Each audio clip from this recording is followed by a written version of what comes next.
All right, welcome to AC and Trent's first crypto show. Thanks for Woo! joining me, Trent. Yeah, let's do it. All right. Well, if you've been following me, I've been doing an AC real estate show that airs Monday, Tuesdays, and Thursdays at noon Eastern. And every Wednesday, Trent and I are going to do a crypto themed show. So that's what you get right now, AC and Trent's crypto show. Um, I'll want to start by saying why I think crypto is important, and then Trent, I'll let you piggyback off that. But I feel a sense of responsibility to my audience. I've always been sort of a guide in terms of finance. I learned financial things. I wrote a book when I was 28 called Million Bucks by 30. A lot of it was you should invest in your 401k, put money away in the IRA, explained all about the, HSAs. It was just the details, getting your first job, you're 20 right out of school. What do you do with your money? And that resonated with folks because not everyone has an extreme interest in what's best for their finances. And I, I'm interested because I want freedom. I want time freedom. I want passive income. And so I'm trying to teach others. I feel very evangelical about this subject, about financial security. And that naturally led me down to a path of real estate. And that I am all in on real estate. And then I was just singing the praises of real estate, investing in some fashion. And recently I came across, I'm a late adopter to the crypto world. This is Bitcoin, cryptocurrency, Web3. These are all words that we'll explain to you over time in these episodes. But I feel a sense of responsibility sharing that you need to know this. This is the future of finance. And this is very, very important if you want to be financially secure, because you are going to be left behind if you don't understand it. And honestly, I think if you don't invest in it. But this is where I'm going to say what, Trent? We are not financial advisors, right? That's right. Now, this is all educational. We're just helping you understand this sort of brave new world of blockchain and Bitcoin. But it's definitely not investment advice, and cryptocurrencies are volatile and risky. But we do think this is, the future. So we want to talk about it. So what excites you the most about this new technology advancement? Right. So, well, you touched on a few words that people have heard: Web3, blockchain, cryptocurrency. So all of this is a way of talking about a future where in some regards, the creators of anything, digital or physical, will own more of the economics of whatever they're trading. So the consumer and the producer are linked tighter because of this blockchain technology. And blockchain really wouldn't even be in your mind if Bitcoin hadn't been born, because Bitcoin is the sort of original use case for blockchain technology. And that's a good leadway into the topic of this episode. I think any of this conversation starts with Bitcoin. That's basically the originator and the OG of the crypto world. And I want to start and focus this entire episode on Bitcoin, because I think once you understand Bitcoin and things start clicking, it'll start. The other topics will be more easy to digest, I guess. Yeah. First, I want to introduce Trent and why I've invited him to be my co-host here on the show. So what you'll learn, and once you the word is rabbit hole. Once you fall down the rabbit hole of crypto, there's so many places to go. And so when you find other people who've fallen down the rabbit hole, there's this fervor of excitement. So whenever Trent and I get together, he's a friend of mine, I'm like, this is what I learned this week about crypto and NFTs. And right before we started the show, we just went off an hour tangent talking about all this new stuff I learned. And then Trent was telling me all the new stuff he's learned. So no one's an expert in this world, right? We may know more than you, but there's so much to learn that you need to learn now, because the learning curve, it's going to take a while. And we don't want our audience here to be left behind. That's how important I feel about it. Yeah. Yeah, and I'm not an expert, but we're both relatively, new to the Bitcoin, blockchain, Web3 universe. I've been investing in it in a number of 2 or 3 years. So while we know some, we don't know everything, and but hopefully we can give you early stage knowledge that you can sort of do more work on. I'm only 3.5 months into this, and I feel like I feel about real estate. Like everyone needs to know about this. Everyone needs to do it. That's sort of my philosophy. So I used to want to just talk real estate to everyone. Now I want to talk real estate and crypto to everyone. And so that's why I've created the show to just Trojan horse your social media feeds as such. Before we get going, I want to do a little housekeeping. We had a few issues with Facebook comments. I think I set it up, but this is a live show. Feel free to add comments as you see fit, and we will do our best to answer them. If by any means I am not seeing your comment, you may have to do this. This is a product called StreamYard. If you go to streamyard.com/Facebook, that's just the URL. And give Facebook permission for me to see your comments in order for it to appear live. StreamYard.com/Facebook, and click the button, let StreamYard see your Facebook Live comments. By doing that, we should be good to go. Okay, so Trent, let's start. Right. What's Bitcoin? So Bitcoin, like you said, is the OG. It's the original cryptocurrency, and it's just turned 13 years old on January 3rd. So its voice is starting to crack and it's starting to mature. Actually, there was a Bloomberg headline out today that speaks to some of that beginning maturity. Goldman Sachs says Bitcoin, $100,000 per Bitcoin, a possibility by taking on gold. So it's starting to mature, and the reference to gold there suggests that Bitcoin has value. What is Bitcoin? It's value or money that's only on the internet, where a lot of us are spending more and more time. You've got this whole idea of a metaverse starting to come around. Well, what are people going to spend in the metaverse? Outside of reality, they're going to spend digital currencies, and Bitcoin is the first digital currency. And it was the big idea that this guy, he may be a guy, maybe a gal, maybe a group of people called Satoshi Nakamoto. He wrote a white paper back a little more than 13 years ago, and he came up with this genius idea of basically how not to double spend a digital asset. So, because you can right click on a photograph and send it to somebody, and you can send it to 100 people. And so it really doesn't have any value, but he figured out a way to prevent double spending. Like this dollar, I can only spend this dollar. Alan can't spend this dollar right now.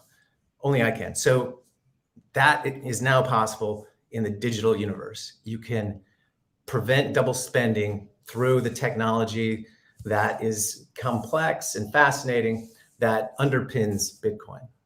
And so that's sometimes referred to as blockchain. It's this receipt that is associated with every time you spend this currency. And the visualization that I'll show is sort of, this is not exactly how it works, but I think it'll possibly explain it a little bit easier.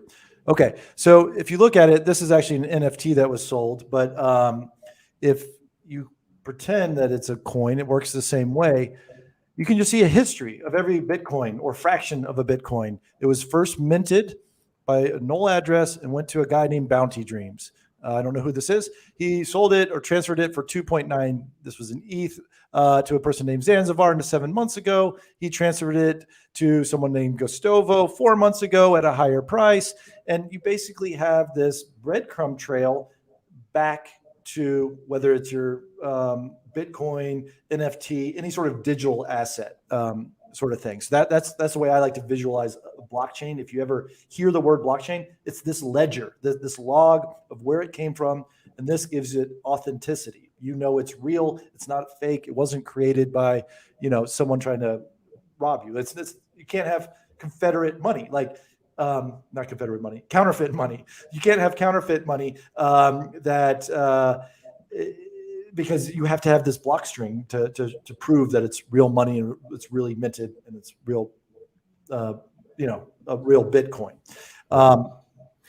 Each time a portion of a Bitcoin is spent, it's stacked, the transactions stacked one on top of the other. So imagine every time, if I gave Alan this dollar, it would be recorded in this virtual database, accounting database that tens of thousands of people have access to and can confirm that transaction has taken place. So there's a huge amount of a lot of visibility into the coin, where it goes, and who owns it, and that's So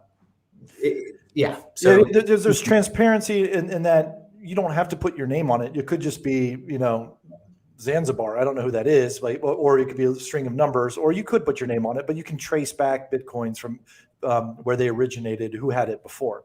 And I think this leads into sort of what is money? I think the conversation starts with, let's define the 6 properties that make something money, and then we can discuss whether does Bitcoin fit this definition of money or not, kind of thing. So I looked it up and I found the 6 properties of money. And just so you know, where I fell down the rabbit hole was reading a few books on this subject. So here's a bunch of books. I started with something called Inventing Bitcoin. This is not a beach read. This is more of a technical handbook, but it's free if you want to get it. It's actually free Kindle on Amazon. So Inventing Bitcoin, 4.7 stars, 318 ratings. But this changed my life. So I recommend anyone read it. But that being said, they talk about what is the properties of money in here and how Bitcoin it fits or doesn't fit. So let's cover that. So 6 properties of money. Through history, money's been seashells, it's been clay coins, it's been cows, it's been, who knows what else, metal, pieces of metal, shiny flecks of, gold rocks. They're all sort of an exchangement of something of value for goods. So first thing, durability. Money has to be durability. You have any examples of that, Trent? Yeah, well, it's got to be able to withstand, time, elements, and be used repeatedly, exchanged through, a lot of hands. So a leaf wouldn't work. That's why you had shells or clam shells. That's where you get the term, clams. But when you're talking about dollars, how many clams is that worth? So it's got to be strong and be able to withstand passing through a lot of hands. Right. Yeah. So money has to be durable. Something that Bitcoin it's durable. It's a digital asset. There's no way to destroy it. There's this blockchain of who owns it, where it was stored last. If anything, you may lose. The only way to access your Bitcoin is through a password. It's called a seed phrase. And if you lose that, there's no way to get it back. So, but it still exists. It's out there in the supply chain, but you won't be able to use it. It's like having one key to your house. Nobody's going to break into your house, right? But if you lose the key to your house, you lose the house. But the good news is that there are companies like Coinbase that are intermediaries of sorts, and you can buy on their networks, and you won't have to worry about losing your key because you trust them and pay them a small fee to custodian your password and your key. So this is where I'd like to why does Bitcoin matter? So think of it this way. there's a great Twitter guy everyone should follow if you're interested in the space, Croesus underscore BTC. Does some great research papers, almost theses on this. And he said the worst or the least likely to adopt Bitcoin are people who are from civilized Western countries, because the current financial system works for them. They trust the banks. They have a credit score. They get a loan based on that mortgage. They can invest in 401ks, IRAs, things like that. Like we have a system that works, right? But more people live in countries where they don't trust the government. The government may seize their assets, may freeze their access to their accounts. They may create run the money making machine of that country and just print dollars all day long, which creates extreme inflation. And there's a Zimbabwean $1 billion bill. And that basically devalues their money. And so you also have war-torn countries, refugees fleeing countries that are having a military coup or whatever. And so all these people who are hardworking and have saved money in the past, they either have bags of US dollars because they trust the US dollars, or they buy gold. They have gold bars or something similar to that. But if you're fleeing a country or someone's frozen your assets, you don't really have access to that, right? Are you going to carry a bag of cash on an airplane or across the border? Someone's going to stop you and ask questions and probably seize it at the border. Or a bunch of gold bars are too heavy to carry, so you're just going to leave them behind. And so you're starting fresh with nothing in a new country. But with Bitcoin, all you have to do is remember a password. So you can have your entire net worth in Bitcoin, run across the border, get away from a government you don't trust, or run an economy without your government knowing about it because it's all in your head. You just have a password to access your funds. You just need internet access. Right. So that's portable. That's the second definition of money, or it has to be portable. But there's various degrees of portability, and obviously gold bars, hard to carry around a bunch of those.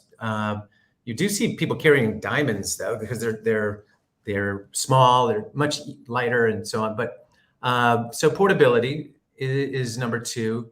The next one is divisibility. It has to be something that's easily chopped into small units, like a penny is to $1.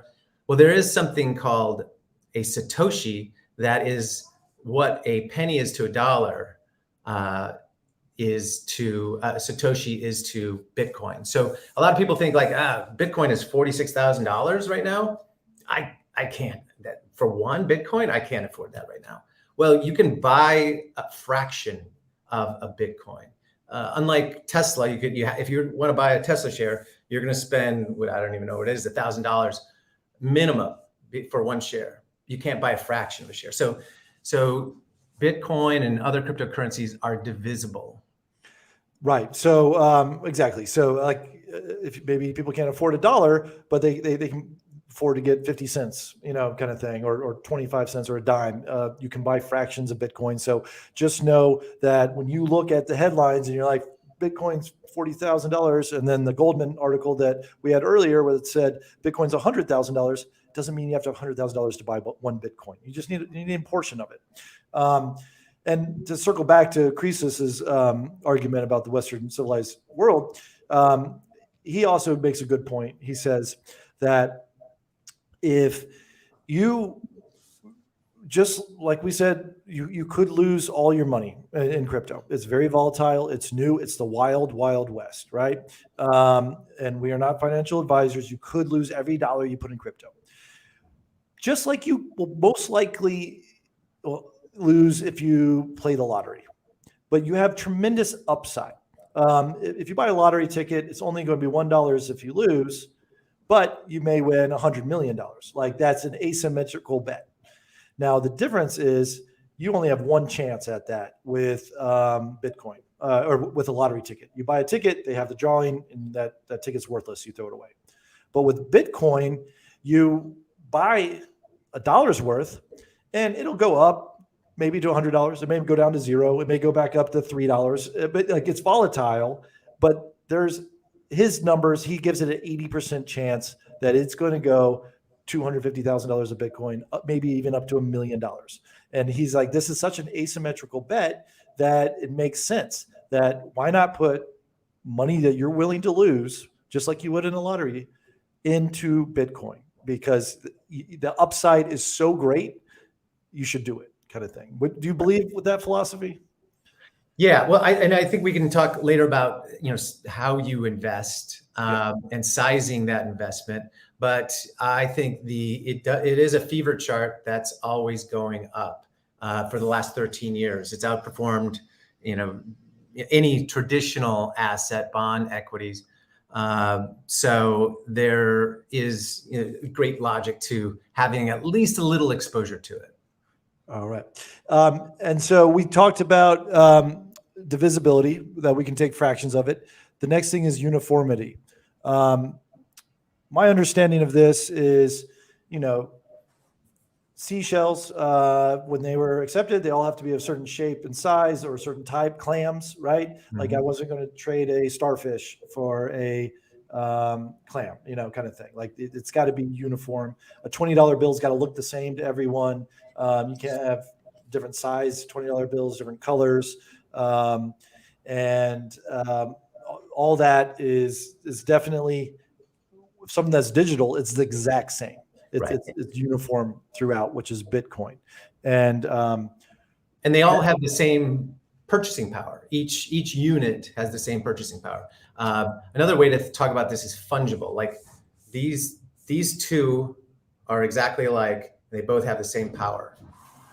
And that's a uniformity. Now, fungible may ring a bell because there's NFTs, non-fungible tokens. Every one of those digital tokens is unique. So meaning they cannot be exchanged for one another on the even basis or value that these two can be exchanged from one another.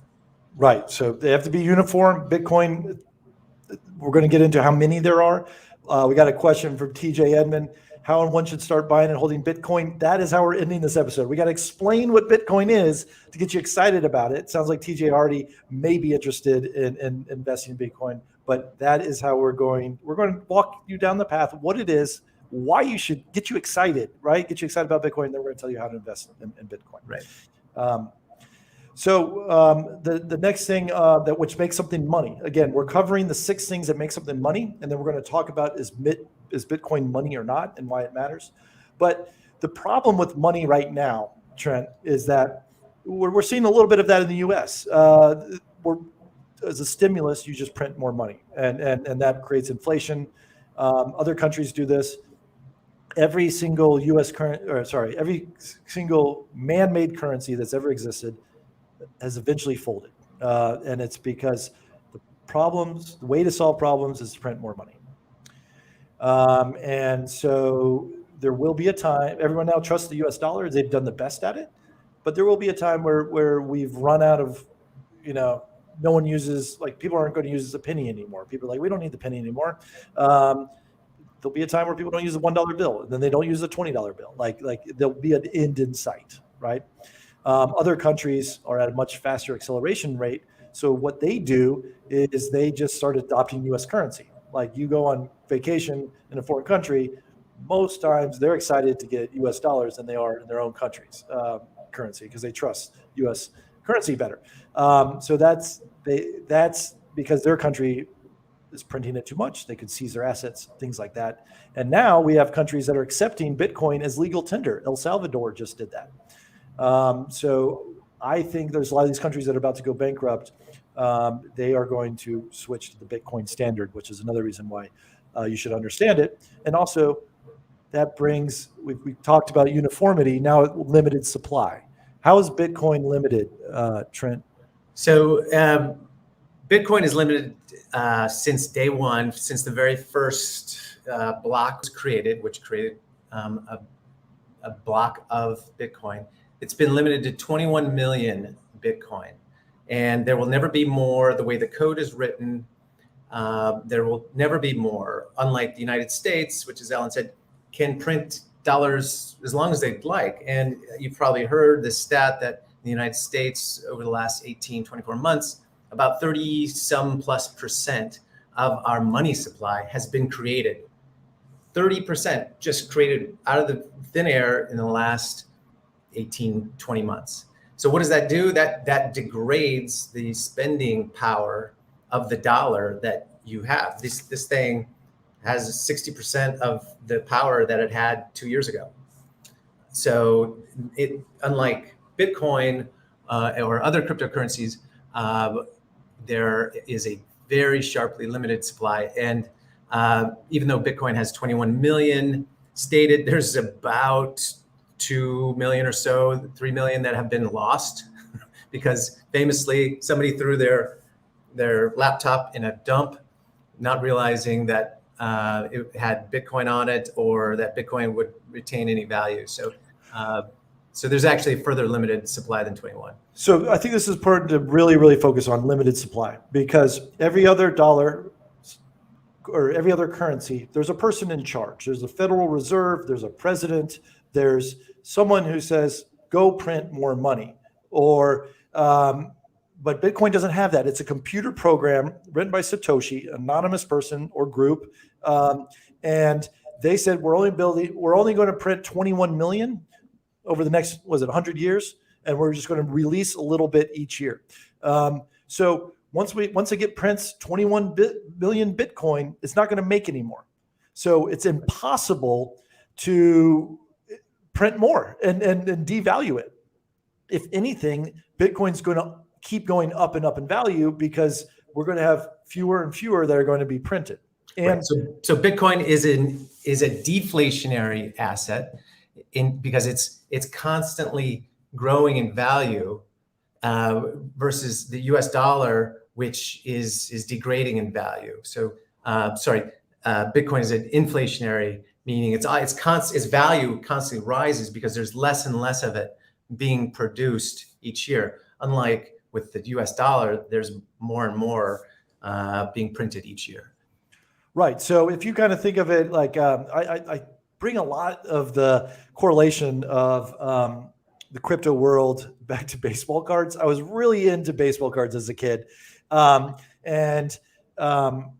think it was because our parents' generation, my parents' generation, they had the Mickey Mantle cards and Babe Ruth cards and things like that were just, they're so valuable. There weren't so many made. And so I was like, that's how I want to get rich. I'm going to collect baseball cards. And so I started, collecting all the rookie cards, King Griffey Jr.'s, things like that. And famous ones, King Griffey Jr. There's a Netflix documentary about Upper Deck and how they basically, once King Griffey Jr.'s rookie card was $100 each, the company was, well, how do we make more money?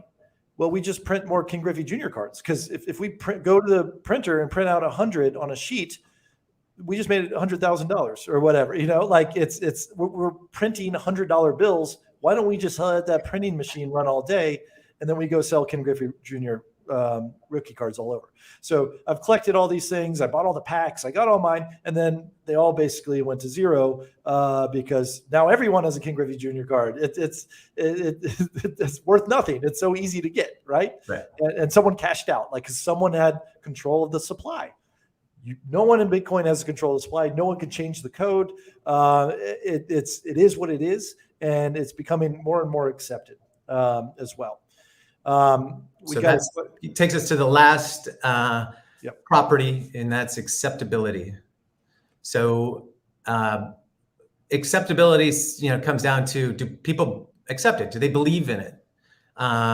People believe in US dollars. As Alan was saying, around the world, people will take US dollars over their own currency, and most of the time, a lot of the time. So why would people accept Bitcoin? It's the same sort of belief that people have in the US dollar. And it used to be that the US dollar was backed by gold. We had Fort Knox, had all this gold in it, and the money supply was attached to the volume of gold we held up until the 70s, when Nixon came in and for some macroeconomic reasons thought we need to detach the value of the US dollar from the gold we hold. And began the money printer go burr sort of, the first money printer go burr meme started then. And ever since then, we just printed it whenever we needed to help us out of bad economic times. But there's nothing backing all that cash in circulation. Just like, so there's a strongly held belief in the US dollar, but the Bitcoin and other cryptocurrencies, it's all about belief, but it's belief in a very limited supply that cannot be inflated. Yeah, and so that's what makes it valuable. And so that brings us to the question: is Bitcoin money? Mm-hmm. It's durable. We talked about it's portable, it's divisible, uniformity, limited supply, and acceptability. Mm-hmm. And I'm gonna give you my take, Trent. Okay. I think Bitcoin is more like digital gold than money, because I think it's so valuable that I don't want to spend it. I want to store it, just like gold. Like, I know there's limited resource of gold. People are finding it every single day, but it's going to run out. Like, it's a natural resource that's going to run out. We know for sure this is going to run out, and we know when it's going to run out. So I'm hodl is what people call it. Hold on for dear life. HODL. People are hodling Bitcoin, and I'm sort of follow under that. Like, I just want to store this. It's not money I'm investing in to sell in 2 years when the price goes up, or 3 years. I'm able to, but I believe in it so much. I just want to buy it and hold on to it forever, because I just see the value skyrocketing. Mm-hmm. Do you see Bitcoin as money, or do you see it differently? Yeah. So you mentioned HODL, by the way. It made me laugh because it's come to be known as an acronym for Hold On for Dear Life. But originally there was a holder of, I think it was Bitcoin, and he was had a couple glasses of wine one night, and he was tempted to trade because the market was collapsing, and he was like, "Oh God!"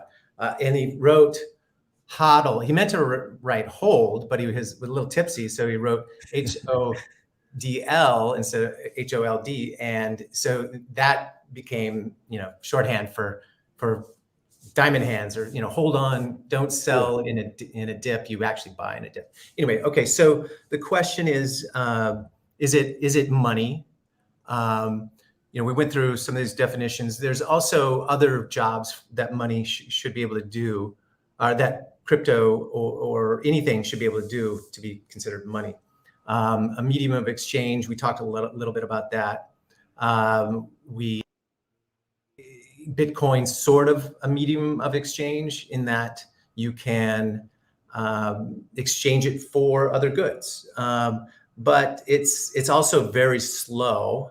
The network, every time you do a transaction, you can only do 7 Bitcoin transactions per second, whereas the Visa MasterCard network can do tens of thousands of transactions per second. So it's slow.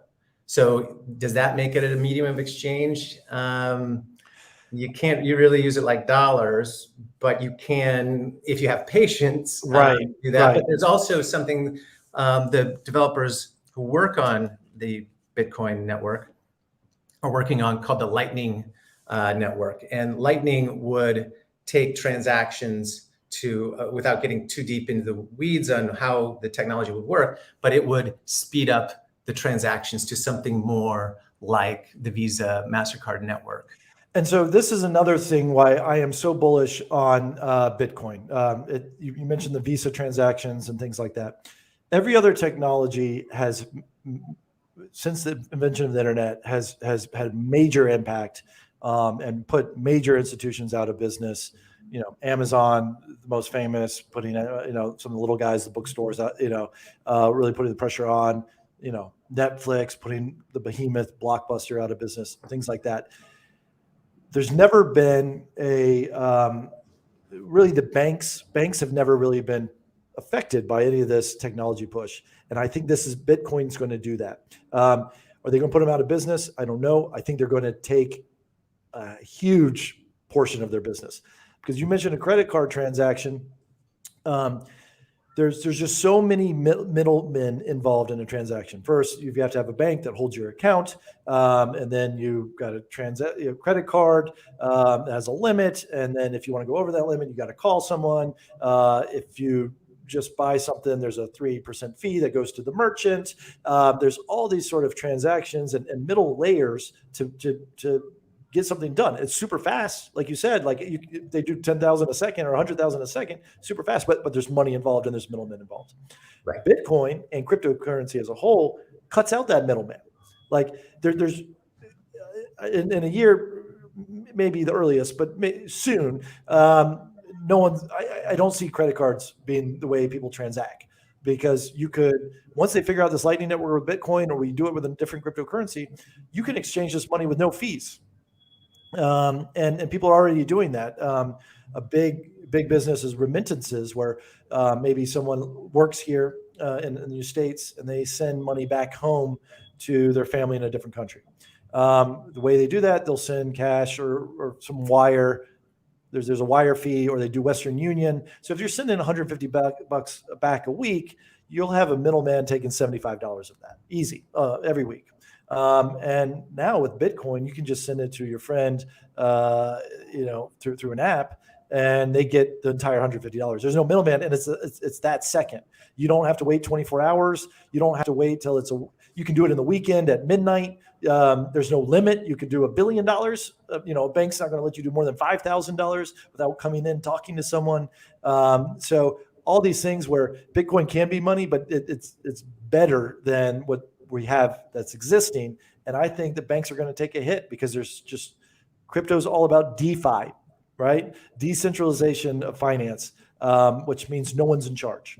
And the way they overcome that is they've got 20,000 computers that are in charge. So instead of one guy at the bank, the president, the CEO, board of shareholders making decisions, you have 10,000, hundreds of thousands of computers running the exact same code, fact checking everything. And that means there's no middleman, there's no extra fees. And it's really quite amazing. It is. So I just to answer your question, store of value, I would say Bitcoin is definitely a solid store of value right now. If your intention is to hold it for a couple of years or more, I have never sold Bitcoin. I've only bought it. I'm holding it for 10, 20 years. It is a store of value that way, and I'm sure it will perform better than bonds over that period of time. But as a medium of exchange, as a way to pay for things, it's a little volatile. There's the famous instance of a guy 7-8 years ago who bought a pizza with Bitcoin, and that pizza cost him hundreds of thousands of dollars at this point.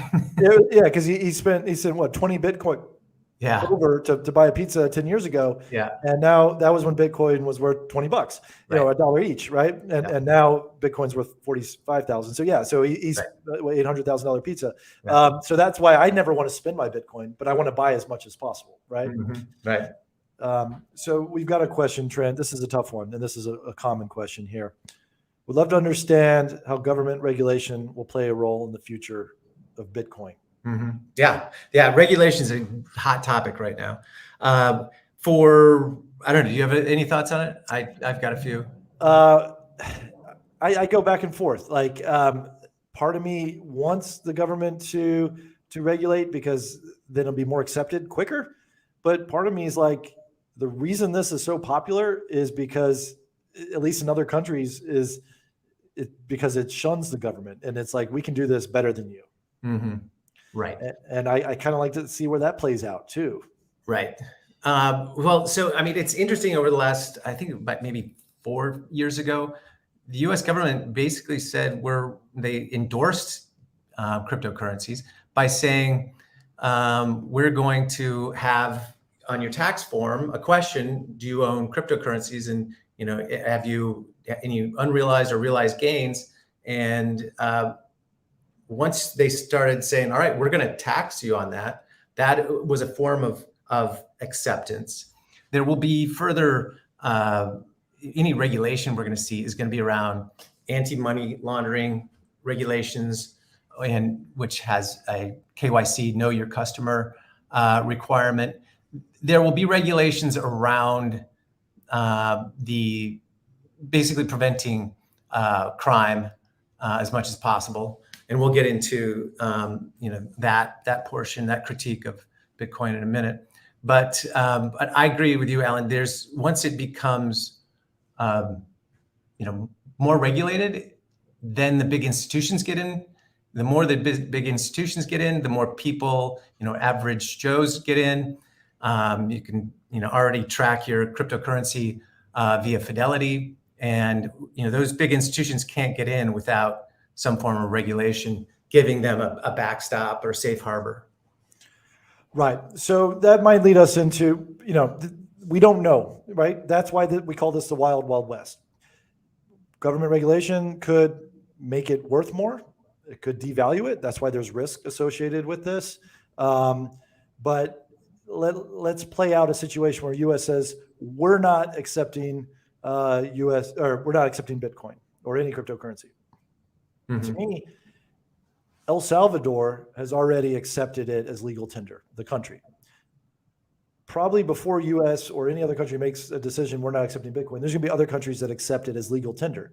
So to me, it's like saying, hey, we're not going to accept the yuan here, or the peso in America. And mm-hmm. It's like, okay, that's fine. And here's another currency. We're not going to accept Bitcoin. Okay, that makes sense. Whatever, but I can still travel to another country and spend it, or there's just always going to be an exchange where I could exchange my Bitcoin for US dollars or exchange my Bitcoin for yuan or pesos or whatever. I feel like it may not work in one country, but it's definitely going to work in other countries. So if I've got investments in another country's currency that keeps going up and up and up, that's what other countries do to us. They're already investing and hoarding US dollars because it's more stable in their country. So to me, there's no real risk that it's going to go down to zero, because I can always live like a king in El Salvador. At least today I could. Yeah. And also every day, more and more U.S. lawmakers understand that this is the future of technology, the future of the internet. You've heard the term Web3 bandied around a lot. That is the next version of the web built on blockchain technology, which was obviously, as we said, birthed by the birth of Bitcoin. So enough people understand in decision-making areas that if you, like China, make Bitcoin illegal, you are basically saying we're bowing out of the Web3, future of the internet race. And I have faith that enough people will get on board, people in power, lawmakers will get on board and regulate the industry in a way that doesn't choke it off. I mean, look how much the internet was given free reign for years and years, so it could grow. And that's why the U.S. is a leader in all things internet. All the $1 trillion companies are all U.S. companies. All right, so this leads into the $1 million question, million Bitcoin question. Where should one start buying and holding Bitcoin? So TJ was ahead of us. He was saying holding, right? He gets it. He's like, I don't want to buy it and spend my Bitcoin, which is my recommendation is you want to hold it, right? But not everyone has that privilege. If you're in a country that accepts Bitcoin, like in El Salvador, you can go buy coffee in McDonald's, at Starbucks. They have to accept Bitcoin, and people are doing that. So I'm going to share how I started, how I find the easiest way to get started in this. And there's a company where they believe so much in Bitcoin that that's their entire business. It's right here. It's called Swan Bitcoin, and it's an app that only and there's my referral code. So you get $10 free Bitcoin if you join through that app. But what it is you set it up on your app. You can do it on the website, on your phone, and you can do dollar cost averaging. This is the easiest way I recommend for anyone to get into Bitcoin. Save $10 a day worth of Bitcoin every day, auto withdrawal 0.05 Bitcoin to my wallet. It's as simple as that to build your stack. And, it keeps track of everything, and it's just called Swan Bitcoin. And I found it because that book I referenced, the Inventing Bitcoin book. I believe Jan Pritzker, the author, is involved in this company.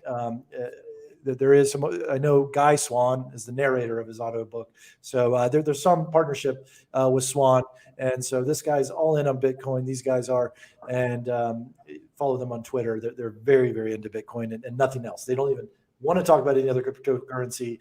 They're all in Bitcoin, and I think that's the place to start. It's the OG. It's going to hold its value. This is the book here, Inventing Bitcoin. But if you go to Swan Bitcoin, I think that's and put Alan C's referral code to get some free ones. That's where I would start.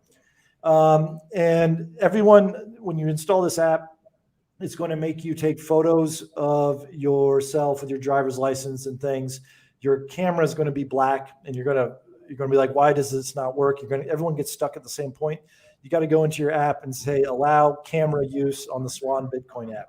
And then it's not going to be black. You don't get an error message. It's just a black camera, but you have to go in and say, allow Swan Bitcoin app to use my camera, so you can take a picture of your driver's license. There's some other know your client. You'll hear that phrase, CYK. This is to shut down on, terrorism and drug laundering. They just want to make sure that they know where you're at. So all you can do is buy Bitcoin, and then they'll store it for you. And once you get to a certain amount, we're going to talk in another episode about different storage options. But Swan is a very safe place to store your Bitcoin. They do everything possible to make it super secure. Right. And if you want to trade or buy tokens other than Bitcoin, there's Coinbase, probably the one you've heard of as well. It's a big publicly held company. It's the original. So that's a good place to buy. And then there's FTX. You may have heard of FTX just recently because they are now the name on the Miami Heat's basketball stadium. Yep. So, yeah. So this is, you know what's coming when the Heat rename their stadium. The Staples Center, famous stadium in Los Angeles where the Lakers and Clippers play, now called Crypto.com, stadium. So right. I want to also point out another way to invest in Bitcoin, because not everyone wants to set up a new account, but they have money and they want some diversity in their 401k and their IRA. So this is what I did to kind of get around this, and because there's not a whole ton of government regulation. So if you don't want to use Swan, what I did is there's this guy who has his own similar podcasts and Twitter and papers, Kevin Rook. And he tracks who has all the Bitcoin. This is Bitcoin that's publicly traded or recorded in some fashion. I zoomed in too much here. Hold on. Yeah, you can see that here. Okay. So what I did is I went up here and I changed the filter to public companies. This means that they have stock, and you can buy stock in this company. And so what I did is I went through this, and the biggest Bitcoin holder, MicroStrategy, was that $3.5 billion worth of Bitcoin on their books. And they're not a Bitcoin company; they're a software company, but they put their revenue into hoarding Bitcoin. Tesla does the same. And all these other companies. So if you have stock in these companies, I look at it as you're basically investing in Bitcoin in some capacity. And this is a way to invest in Bitcoin in your IRAs, 401ks, is, switch out of some of those target date retirement funds. Because to me, if you're a publicly traded company and you're not invested in Bitcoin at all, you're potentially going to be irrelevant in a few years. It's that important to me that a company has to have Bitcoin on their books or understand it, because just like banks are going to be possibly put out of business. That might be a little extreme, but definitely they're going to be hurting. All these other companies are going to be hurting. Imagine if you have Bitcoin on your books and it goes up to $1 million for Bitcoin, then you have so many reserves to do whatever you want. You could borrow against that Bitcoin holding and put that money into research and development to advance your company. Even though your company has nothing to do with technology, you have this reserves that's really going to take off.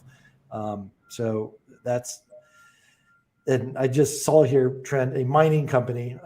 We didn't talk about mining, but then maybe that's something to understand as well. I think mining is it's probably its own episode. I mean, mining is it gets into the basically the equivalent of the Visa network, centrally saying yes, that transaction can go through. But instead of one person, one entity saying that transaction can go through, there are people, around the world who are operating servers or computers that have essentially a validator for a transaction, a Bitcoin transaction. And if they're incented to run these things so they can make Bitcoin, a fraction of a Bitcoin off of every transaction they certify.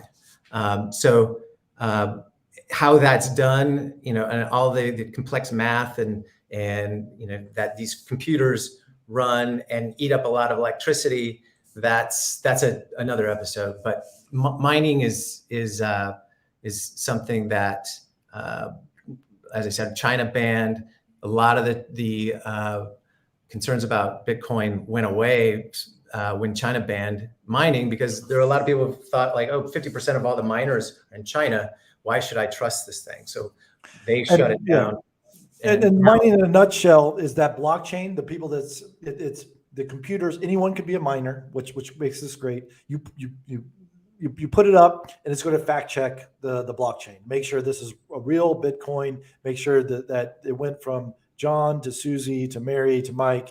And as long as 10,000 other servers agree that that's the blockchain of where this coin originated from, they authenticate it and then they move forward with the transaction. So there's companies that takes a ton of coordination. And that's why you only have, for Bitcoin, 7 transactions per minute right now. Right. And miners get rewarded because that takes a lot of energy and you have to buy the equipment and everything. You get rewarded in Bitcoin for being that basically auditor. Right. So that's something we'll talk about a little bit more. We had one question when I showed this slide earlier. What do we feel about Voyager Digital? It's the 3rd highest publicly traded company that owns Bitcoin. And I honestly know nothing about Voyager. Do you know anything about Voyager, Trent? I mean, I've heard of them. They're a services company, broker. I haven't heard anything bad about them, but I don't know details about them. I mean, to me, they hold enough Bitcoin. They're forward thinking. They get it. They understand the technology, and that's what I would want in a company that I'm investing in, kind of thing. Wow. Do you have anything else that you want to discuss about Bitcoin? Well, should we talk about the objections in the few minutes we have left? Yes. So yes, these are common objections to Bitcoin. So maybe. Right. Some objections you guys might have, these guys might have, and gals. So the first one that comes to mind is the one I just mentioned, the electricity, the energy use. A lot of, environmental activists are not down on crypto because it uses a lot of energy. And this is a good question, especially given, the climate crisis we're having. But there's a few answers. It depends on how you feel about the need for a secure worldwide store of value, where no government can degrade it. Is it a big value? Is that a big value to you? Is that more of a, if it is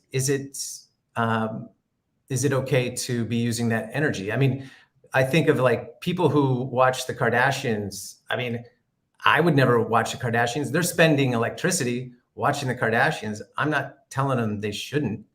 There's all kinds of alternative ways to use electricity. In fact, the US dollar itself, think about the infrastructure and all the energy that goes into the infrastructure to maintain the US dollar, all the way to the gunboats we have all around the world. Yeah. That's helping to keep the value of the US dollar. So there's a lot of bigger issues to consider, other than, Bitcoin uses a ton of energy. The other answer to that is that a lot of Bitcoin is mined using renewables, and that helps develop the renewables market. And there's there's value to that. Yeah. So if the question is, hey, it's bad for the environment, this the way I sort of answer it. I care about the environment. It's oil is bad for the environment.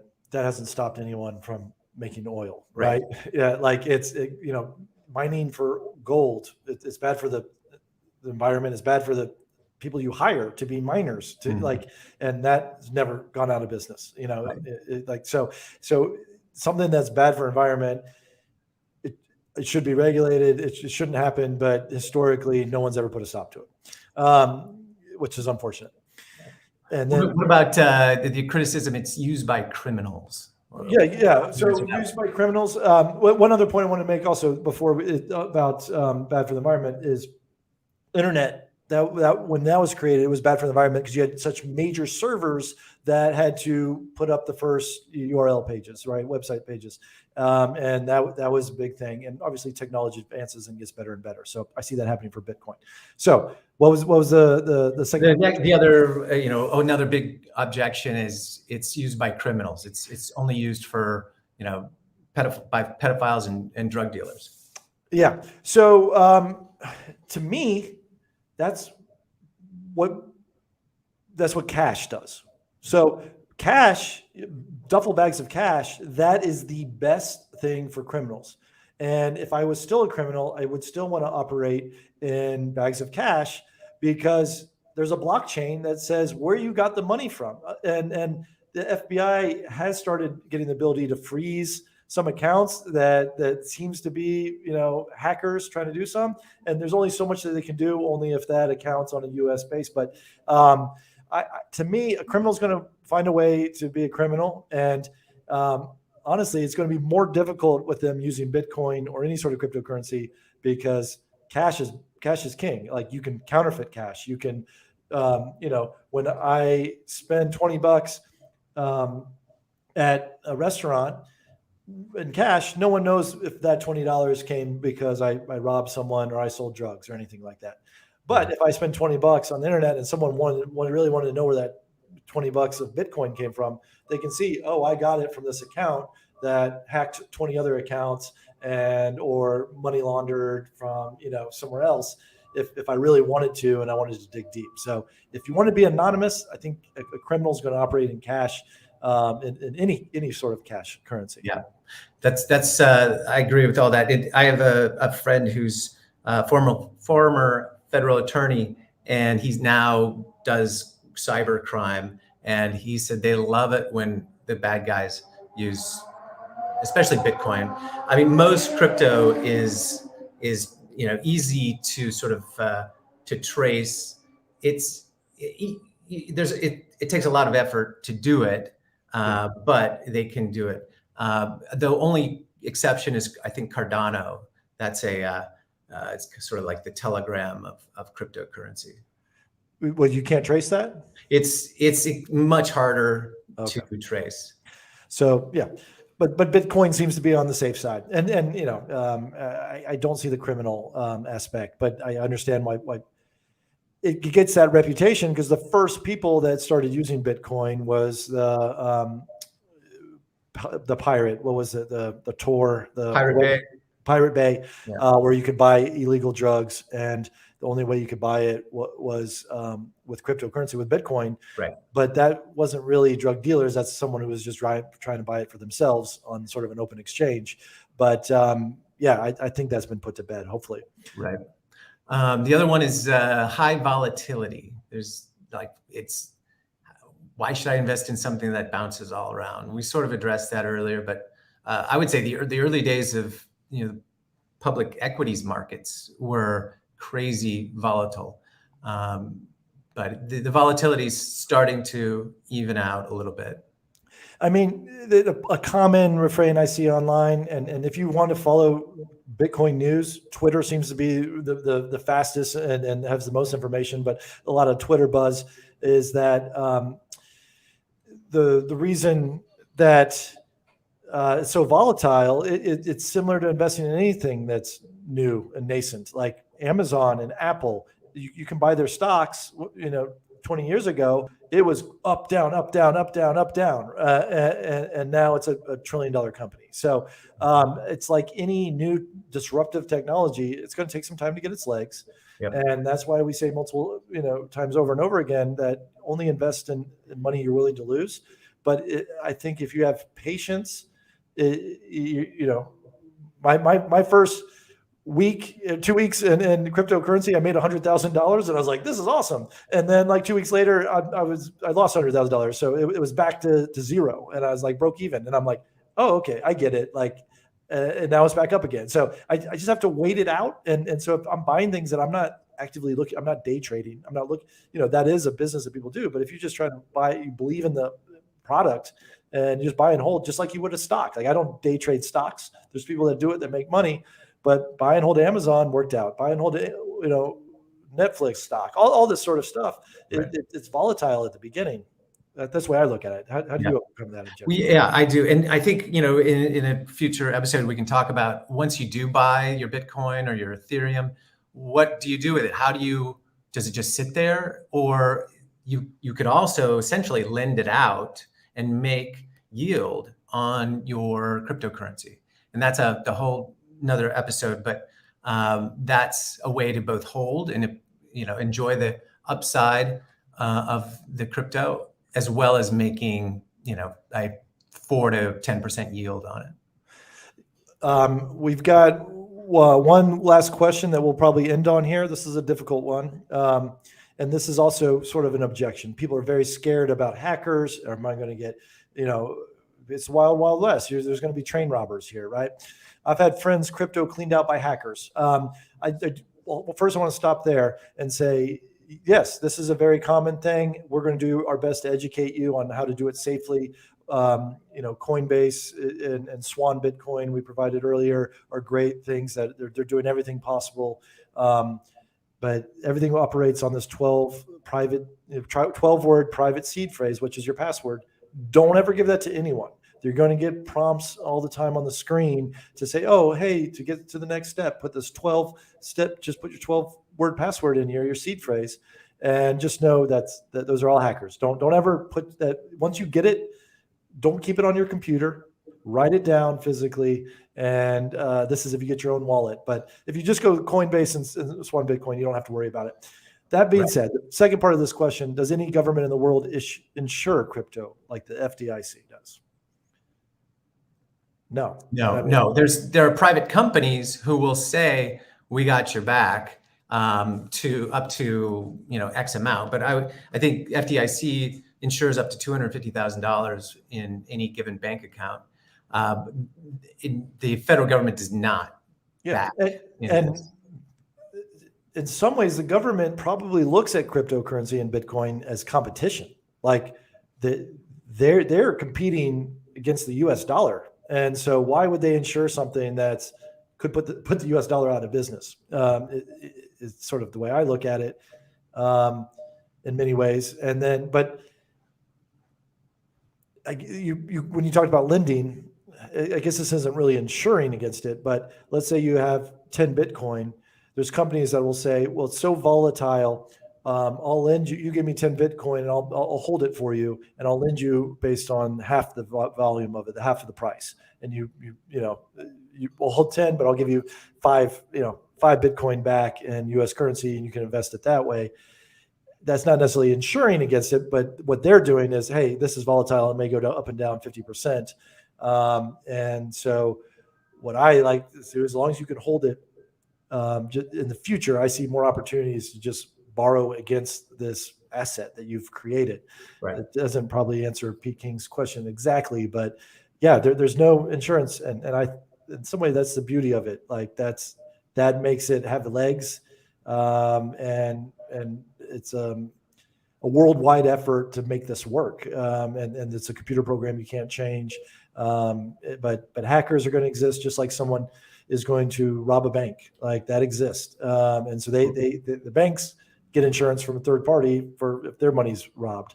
But for crypto, you're just like gold. If you're holding holding and hoarding gold bars underneath your bed, there's no insurance, that you can really get against that. Someone can come in and rob it. Your house could burn down, melt the gold, who knows, kind of thing. Right. And there is a way for, if you buy your crypto direct instead of going through Coinbase or Swan, you would then transfer it to what's called a wallet. It's basically a thumb drive that goes into your computer. You transfer your keys and all the important information to that. I have a Ledger. It's a hard wallet. And then you unplug it from the internet and nobody has access to it. Nobody can hack that. And then you obviously want to make sure you know where that wallet is at all times, but that's called cold storage. And I also write down my passwords in as well. And I have got like a backup to my backup at this point. Yeah, now that'll be a future episode, but yes, if you buy on Coinbase or Swan Bitcoin, there is a chance that the passwords get compromised. Someone hacks any website, just like someone possibly could hack your Bank of America account, Wells Fargo. There's securities in place, but it technically could happen. But the safest way is to store it off these exchanges into effectively a thumb drive, but it's called a cold wallet, which is a USB drive. And so hackers can't get it that way at all. All right. Well, Trent, I think this wraps up our first Bitcoin introduction show. We threw a lot out there. Yes. Fist bump. Where's my camera? There it is. We understand this is difficult, and it'll take more than one episode to fully understand this. Like I said, we're still learning this, and we learn new things. And what I tell you may change next week because I've learned something new. Trent may interpret something different than me, and it doesn't mean either one of us are wrong. We're all learning this new space together. And enjoyed it. Yeah, it's a great combo, and I love the questions, and look forward to the next time. And this crypto world lives on a forum or an exchange called Discord. So if you look, I have created a House of AC Discord, and if you have questions about this episode, didn't get a chance to ask them live, and we're going to do a crypto show every Wednesday, come to the House of AC Discord, go to the link tree here /House of AC, and there'll be a link to the Discord. We're going to talk crypto. There's a crypto channel within there, so you can ask all of the questions you didn't get to ask. And also those questions we see on the Discord pepper our next show. We can see what people are asking about, what we need to go in more detail about. And so we provide that for you. And also you can kind of hear about all the news in real time instead of waiting a week to hear again. So for now, I'm a big proponent of Bitcoin. I think everyone should have some exposure, some sort of investment into Bitcoin. The upside is just so huge here. And I want to say thanks for tuning in. And Trent, anything to say on your way out? No, thanks for listening, everyone. All right. We'll see you next Wednesday. Thanks, guys. Thanks.